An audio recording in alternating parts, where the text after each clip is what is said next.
Hi, this is Daria Warmbley, and I want to be presenting on the American Association of Blacks in Higher Education.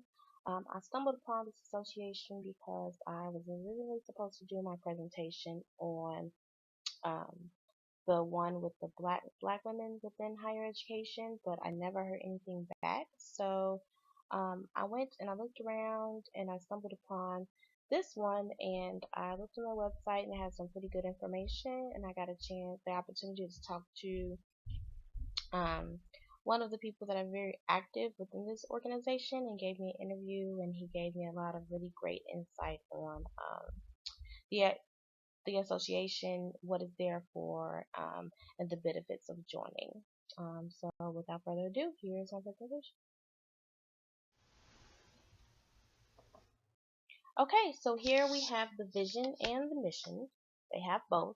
The vision, the American Association of Blacks in Higher Education will become the premier organization to drive leadership development, access, and vital issues concerning blacks in higher education. In pursuing this vision, the American Association of Blacks in Higher Education seeks to collaborate with other ethnic groups and organizations that have similar interests. And then the mission, the American Association of Blacks in Higher Education pursues the educational and professional needs of blacks in higher education, with a focus on leadership, access to vital issues impacting students, faculty and staff, and administrators.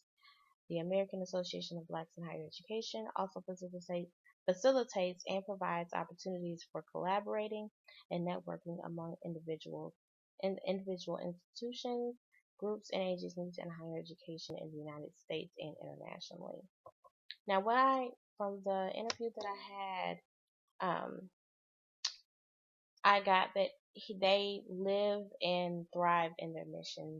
It's not just a mission and a vision that they have on their website. It's something that they live and breathe um, every day, every week with everything that they do, all the programming that they do.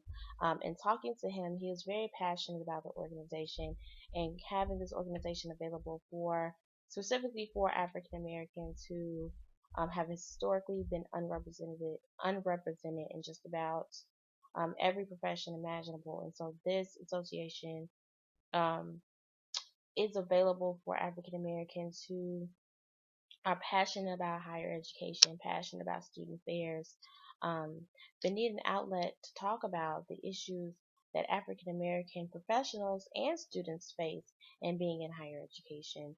Um, we talked a lot about how African Americans are still the large minority um, in higher education and how that affects policies that can be put in place for the benefit of African Americans, faculty and staff representation, hiring practices, and things like that. And so, with this mission and vision, it's supposed to cover all those things where when they have events, when they have conferences and things like that, that we can discuss those things and find solutions um, to representation for African Americans in higher education.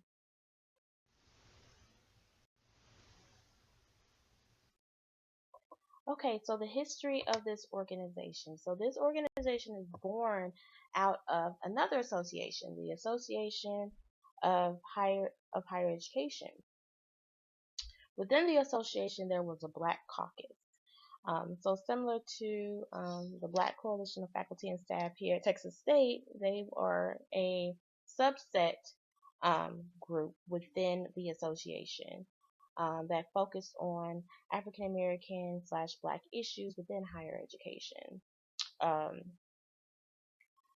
they were, as just being a caucus, you are limited in the things that you can do as far as focusing on the mission and vision of the wider association. So they felt that there needed to be a focus on just Black professionals in higher education and they needed to form their own association. And so several Black professionals that were members of the Association of Higher Education founded this organization out of necessity. They felt that the issues for Black faculty and staff were not being addressed at the magnitude they needed to be at the Association of Higher Education. Um, and that they needed to form their own group. And historically, when I interviewed the gentleman, we talked about how this is something that happens historically within a lot of groups and professional organizations that are social justice bound. We spoke about the feminist movement and how the feminist movement talks about women as a whole and how to uplift women and how to get women, into the workforce and into higher positions and paid equally. Well, within the feminist movement, there's not a lot of talk about the intersection of race, and it's often left up to the people of color to bring up issues of race within that movement. And he said that's similar to what happened here. It was the caucus, well, the Black Caucus within the Association of Higher Education. Um, they were the ones that had to bring issues of the African American faculty and of African American staff to the association. And it was not very often that the responsibility for making sure that resources were available or issues were addressed concerning African Americans was put on someone other than the African Americans within that association. So they figured, hey, why not just go ahead and make our own thing? Um, so we're not constantly having to do this work for an association that doesn't discuss these kind of things outside of the black people having to bring it up.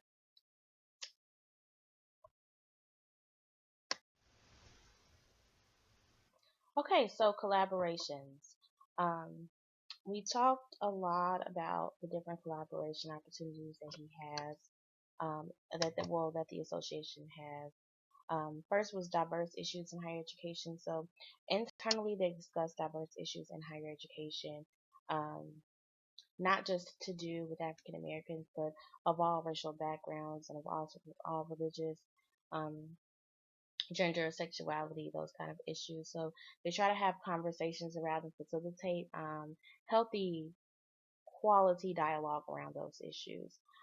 Also, they try to partner with other associations of similar format. So for this would be this association is for African Americans. Who has a focus on African Americans, and so they try to partner with other associations such as Asian Americans or Native Americans or things like that, and also like I said, gender, sexuality, religious groups with that have a focus of higher education, partnering with them to have um, meaningful dialogue about some of the issues in higher education and how they can support each other.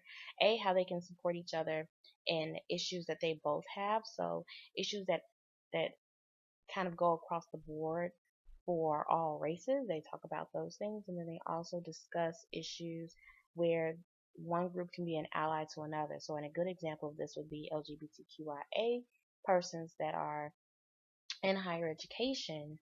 Um, they would, discuss some of the issues that they have, and as a heterosexual African American, we, you know, we would look at how we can be a better ally to our professional staff that are members of that community and ways that we can um, better to enhance their experience as higher education professionals, student affairs professionals.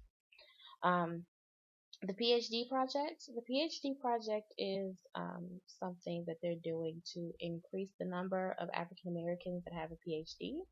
The number of African Americans that have a PhD versus the number of white people that have a PhD is greatly skewed, and so they're providing scholarship opportunities, mentorship opportunities, several other resources for African Americans to have a PhD, to make a PhD more attractive to African Americans, especially those of us that may not be able to afford it. We may not be able to afford to take the time off work to put the kind of work that you need to put into a PhD. You um, may need, there may not be mentorship available, the kind of mentorship that you want within your program available. And so they try to provide those things and um, He said that they have assessment tools that they use to get feedback on that program so that they can make sure that they're continuing to serve um, the people that are currently participating in the PhD project, and to attract more people to participate in the PhD project. Insight into diversity, connecting diverse professionals to diverse careers. So this is a project where they are attempting to do two things. A, try to connect professionals with um, careers that have to do with multicultural areas. So a good example is here at Texas State, we have student diversity and inclusion. At other places, there are multicultural offices, multicultural buildings, things like that. And so they try to connect professionals into those offices across the country in order to make sure that they have African Americans that are knowledgeable and able to really take those offices where they need to go in terms of the current state of student affairs and social justice. On the other hand, what they're also doing is looking at multicultural offices, and they're seeing that most of the time when you look at something like a student diversity and inclusion, majority, if not all, of the people that work in those offices are a person of color. And so if you look at student diversity and inclusion here at Texas State, there are, from student workers all the way up to the director, there are no white people that work in that office. And having a conversation with a gentleman I had a conversation with, he said that that's largely to do with African Americans and other persons of color will always put that on the line because that is something that's important to them, is tangible to them, something that they live day to day, and so that's where they want to work and that's where they want to put the effort in. And their white counterparts don't always have the same drive and the same dedication to those kind of movements because it doesn't affect them on a day-to-day basis. So he, while also trying to get African Americans in those offices, they're also trying to make sure that they have those same caliber of African Americans in different offices, so that you don't have one African American in an office. A good example of this is Office of Retention Management and Planning. We center around retaining, marginalized populations, with the majority of the people that work in that office are white. The only African American full-time staff is Terrence Parker, and then the only graduate assistant of color, well, two are Lionel Lopez, the first year, and then Daria Wembley. That's me. Um, and so making sure that there are more persons of color in offices like that, where, retention is, everyone's job, the Office of Retention should be, um, have a diverse pool. And so their efforts are to introducing those kind of job opportunities to the members within their association so that they can be in those offices and they're not, the singular voice for one race. Um, yeah. Professional development. Okay, so here is a link. The very first bullet is a link to professional development. Um, and this is something that I was really interested in. It's their International Education Study Tour participants for 2016. So you can participate in the International Education Study. And so I'm going to read you a little bit about what they have here on their webpage, just a little snippet of what this is going to be. Um, the study tour will have, no, the Board of African American of AABHE has provided the 2016 Professional Development Study Tour. The study tour will have Spain, Portugal, and Morocco as its destination. The focus of the tour will be to study the African influence of Spain and Portugal. We have officially opened the study tour for registration. As you can see from the brochure, we have planned an exciting agenda for you. If you are interested in traveling, please register. They have this information about how to register with a brochure on here. It's $300 deposit. And then below they have and you can read all of this for yourself, but they have all the information about what you need to do to participate and the contact information on here. Um, and yeah, so it has all the information here on this website if you want to click on the link and you're interested in traveling and being a part of this study. Um, this is a really great opportunity. Um, and so this is available for members, this international study tour. And so I think that was something really interesting that they had something available that's outside of a conference that you can go um, overseas and travel and study and get this firsthand experience of how um, African culture has affected these different areas, because this is something that isn't talked about, the connection between some of our Spanish speaking countries and the influence of Africa and slave trade and things like that. Since coming to Texas State, I didn't know the relationship um, between Native Americans and Africans, and that relationship of Mexicans and how that all worked. And so I think this would be a really great opportunity to participate in this. And I think it's really awesome that they provide this professional development for members of the association. Next is publication initiatives, and this is also on their webpage. They really encourage you to publish, and they will help you and mentor you if you've never published before. If you want to, and go to the conference and connect with someone and write with someone that's kind of already have an idea and start writing, and you kind of just want to get your feet wet, you can partner with people and co-author something. And they really push that, and they have um, a whole page on their website that talks about publication opportunities and what you can do and the different publications they've done already. Let's see here, they have some of the publications that they've done before and some of the opportunities that they have now. And so I talked to the gentleman, and he said that there will be more opportunities to come, but publication is, really, you can word of mouth, you can email any of them, call any of them, and just talk to them and say, like, hey, I'm interested in publishing, I'm a graduate student, what do I need to do? And they'll work with you on getting you published in some way. And then volunteer opportunities. This is one of the best ways to get professional development. If you don't want to write, you don't have the money to do the international study, but you want to get your feet where you want to get involved in some way. You can volunteer to help out with the conferences. So similar to the ILA leadership conference that we went to in Barcelona, you can volunteer to help um, to do anything, pass out flyers, hand out name badges, things like that.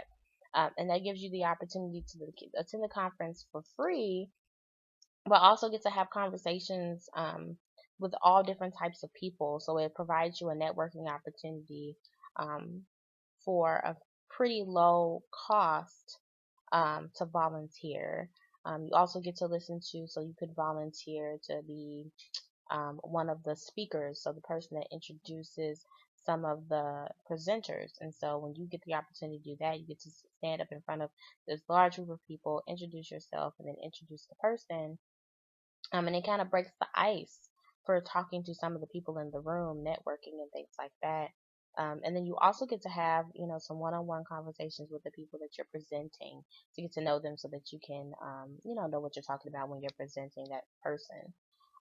So he said that was a really great opportunity for anyone to get involved with, and um, if you want, and that's a really great way to get professional development as a graduate student that maybe wants to join and doesn't have the money or the time yet to dedicate to some of their larger professional development opportunities.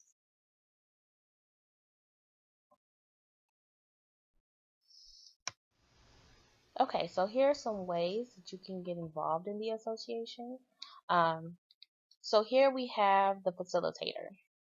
Now, I talked about this previously in the professional development piece, But the facilitator, it can be a professional development opportunity, but it's also a way to get involved in the association. So all the members of the association, if you want to get involved and be a little more active within the association, you can facilitate, which that person is the person that goes in and, like I said, introduces the person that is presenting. Also, if there's more like of an interactive game type um, session at a conference, I know it's one of the conferences at one of the sessions that we went to. There was a few games that you had to play. You can help the presenter facilitate some of those games, like sit at tables and facilitate conversation around the games that you're playing or things like that. There's a lot of different roles that a facilitator can play depending on the needs of the conference. And he said it was a really great way to rub elbows with some presidents and vice presidents and chancellors and things like that. And it's a really great way to network. PR and web designer. They are currently looking for someone to take on the task of their social media platforms. And so, especially as a young professional, this is a really great way to get involved because our generation loves social media. And now, um, this is one of the main ways to communicate and get your message out there and get your PR, get stuff out there. And so, um, they're looking for people to get involved with that, a community to get involved with that. And so, especially as a graduate student, this would be a really great opportunity for you to manage your Twitter, the social media pages. You will be privy to information before, general members knew. It's also great professional development. Going back to that professional development piece, that you managed multiple social media platforms. You created marketing promotional materials for a major association. They're also looking for a web designer, someone to update their website because their website does need updating. And so he says that sometimes things that are on there are out of date, or the current opportunities that they have available aren't up to date and aren't on there yet. And so that's another way that you can get involved, is by designing their web pages, creating their promotional materials, and being their PR person. Um, and then also, as I mentioned before, in the professional development, is the International Professional Development Study Tour. Um, if you just don't want to just be a part of it, but you want to be a part of the planning and the coordination of that, there are multiple opportunities for you to get involved in that. So if you want to help coordinate that study tour, that's a great way to get involved. And not only would you be able to participate in the study tour, but you would help implement it, and corresponding with the other countries and hotels and things like that, coordinating, monetary exchanges and things of that nature. He said there's a lot of different committees, and they're going to be, at the time, he said they were going to be meeting and talking about the different committees they were going to need to implement this study tour. And so if you wanted to get involved with that, you could. Advice for the organization. So lastly, the advice that I would give someone that is looking to join this organization is volunteer to become a facilitator. I would say it's probably the cheapest and easiest way to network and get more acquainted with the organization. As someone that's going to be getting into um, the organization, getting into some of these associations for the first time, I want to join, but I want to know what I'm joining. I want to know the people that I'm going to be a part of and partnering with.